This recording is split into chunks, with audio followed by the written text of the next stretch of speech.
നമസ്കാരം. ഇന്ത്യ തദ്ദേശീയമായി നിർമ്മിക്കുന്ന തേജസ് യുദ്ധവിമാനങ്ങൾ, ആ യുദ്ധവിമാനങ്ങൾ നിലത്തിറക്കാൻ പോവുകയാണ് വ്യോമസേനയെന്നും ഈ HALലുമായിട്ടുള്ള കരാറ് പുനഃപരിശോധിക്കാൻ പോവുകയാണ് വ്യോമസേനയെന്നും തേജസ് എന്ന ഇന്ത്യ സ്വന്തമായി നിർമ്മിക്കുന്ന വിമാന പദ്ധതിയുമായി ഇനിയും മുന്നോട്ട് പോകണോ എന്ന് പലരും ചോദിക്കുന്ന ഒരു സാഹചര്യവുമൊക്കെ കഴിഞ്ഞ ദിവസങ്ങളിലുണ്ടായി. അത് ഈ തേജസ് യുദ്ധവിമാനം 3 തവണ അപകടത്തിൽപ്പെട്ടതിനെ തുടർന്നാണ്. അതായത് 2024 മാർച്ചിൽ തേജസ് യുദ്ധവിമാനം അപകടത്തിൽപ്പെടുന്നു. രാജസ്ഥാനിലെ ജയ്സാൽമീറിലാണ് അപകടമുണ്ടായത്. ആ അപകടത്തിൽ പൈലറ്റ് സുരക്ഷിതനായി ഇജക്റ്റ് ചെയ്ത് രക്ഷപ്പെടുന്നു. എന്നാൽ 2025 നവംബറിൽ അപകടം ആവർത്തിക്കുന്നു. ആ അപകടം ഉണ്ടാകുന്നത് ദുബായ് എയർ ഷോയിലാണ്. പക്ഷേ ആ സമയത്ത് പൈലറ്റിനെ രക്ഷപ്പെടാൻ സാധിക്കാതെ വരുന്നു. ഈ കഴിഞ്ഞ ഫെബ്രുവരി 7-ാം തീയതിയും സമാനമായ രീതിയിൽ രാജ്യത്തെ ഒരു വ്യോമത്താവളത്തിൽ, ഒരു പ്രതിരോധ വ്യോമത്താവളത്തിൽ ഈ തേജസ് വിമാനത്തിന് വീണ്ടും അപകടം പറ്റിയെന്നും പൈലറ്റ് രക്ഷപ്പെട്ടു എന്നുമൊക്കെയുള്ള സ്ഥിരീകരിക്കാത്ത റിപ്പോർട്ടുകളുമുണ്ട്. ഈ 3 അപകടത്തിൻ്റെ പശ്ചാത്തലത്തിലാണ് തേജസ് യുദ്ധവിമാനങ്ങളെ മാറ്റി നിർത്താൻ ഇന്ത്യ ആഗ്രഹിക്കുന്നത്, അല്ലെങ്കിൽ തേജസ് യുദ്ധവിമാനങ്ങളുമായി അതിൻ്റെ നിർമ്മാണവുമായി മുന്നോട്ട് പോകണോ എന്ന് ഇന്ത്യ പുനർവിചിന്തനം നടത്തുന്നത് എന്ന രീതിയിലുള്ള റിപ്പോർട്ടുകളാണ് പുറത്തു വന്നത്. എന്നാൽ കഴിഞ്ഞ ദിവസം ഉണ്ടായ 2 വിമാന അപകടങ്ങളുടെ പശ്ചാത്തലത്തിൽ സോഷ്യൽ മീഡിയയിൽ തേജസിന് വേണ്ടി വീണ്ടും മുറവിളി ഉയരുകയാണ്. സത്യത്തിൽ തേജസ് യുദ്ധവിമാനങ്ങളുടെ നിർമ്മാണ പദ്ധതിയൊന്നും രാജ്യം ഉപേക്ഷിച്ചിട്ടില്ല. തേജസ് യുദ്ധവിമാനങ്ങൾ വ്യോമസേനയിൽ നിന്ന് മാറ്റി നിർത്താനും വ്യോമസേനയും തീരുമാനമെടുത്തിട്ടില്ല. പക്ഷേ അത്തരം ചില ചിന്തകളും ആവശ്യങ്ങളുമൊക്കെ രാജ്യത്ത് ഉയർന്ന് എന്നുള്ളത് സത്യമാണ്. HALൻ്റെ ഭാഗത്തു നിന്നും തേജസ് യുദ്ധവിമാനങ്ങൾ കൃത്യമായ സമയത്ത്, അവർ പറഞ്ഞ സമയത്ത് നിർമ്മിച്ചു കൊടുക്കാനുള്ള വലിയ കാലതാമസം ഉണ്ടാകുന്നുണ്ട്.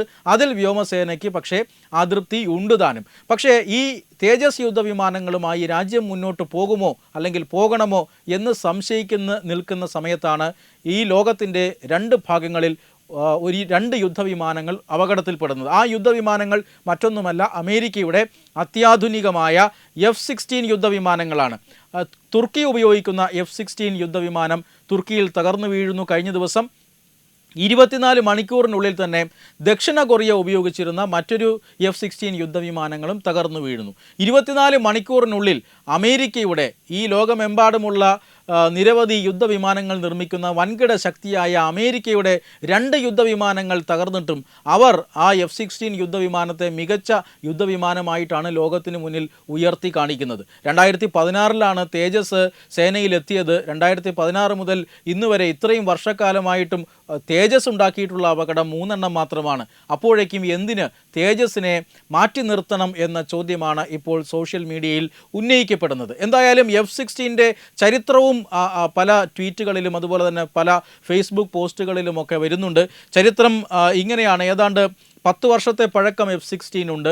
10 വർഷം മുമ്പാണ് F-16 യുദ്ധരംഗത്തേക്ക് വന്നു തുടങ്ങിയത്.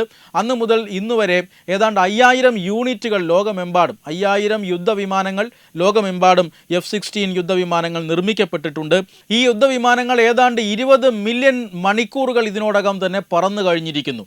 ഈ 5000 യുദ്ധവിമാനങ്ങളിൽ 600 അപകടങ്ങളാണ് ഇതുവരെ ഉണ്ടായിട്ടുള്ളത്. 10 വർഷത്തിനുള്ളിൽ 600 അപകടങ്ങളാണ് F-16 യുദ്ധവിമാനങ്ങൾ വരുത്തി വച്ചിട്ടുള്ളത്. അതായത് ഓരോ 33,000 പറക്കൽ സമയത്തിലും പറക്കൽ മണിക്കൂറിലും ഒരപകടം എന്ന രീതിയിൽ F-16 ഉണ്ടാക്കി വച്ചിട്ടുണ്ട്. എന്നാൽ 2016 യുദ്ധരംഗത്തേക്ക് വന്ന തേജസ് ആകട്ടെ വെറും 3 അപകടങ്ങൾ മാത്രമേ ഉണ്ടാക്കി വച്ചിട്ടുള്ളൂ. അതുകൊണ്ട് തന്നെ ഈ യുദ്ധവിമാനങ്ങൾ, ലോകമെമ്പാടുമുള്ള യുദ്ധവിമാനങ്ങൾ, അത് ഏത് പരിശോധിച്ചാലും ആദ്യഘട്ടത്തിൽ ചില കുഴപ്പങ്ങളൊക്കെ അതിന് ഉണ്ടായിട്ടുണ്ട്.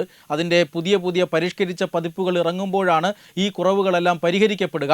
തേജസ് യുദ്ധവിമാനം ഇന്ത്യയുടെ അഭിമാന പദ്ധതിയാണ്. കാരണം രാജ്യം സ്വന്തമായി ഒരു യുദ്ധവിമാനം നിർമ്മിക്കുകയാണ്. അതിൻ്റെ എൻജിൻ മാത്രമാണ് പുറത്ത് നിർമ്മിക്കുന്നത്.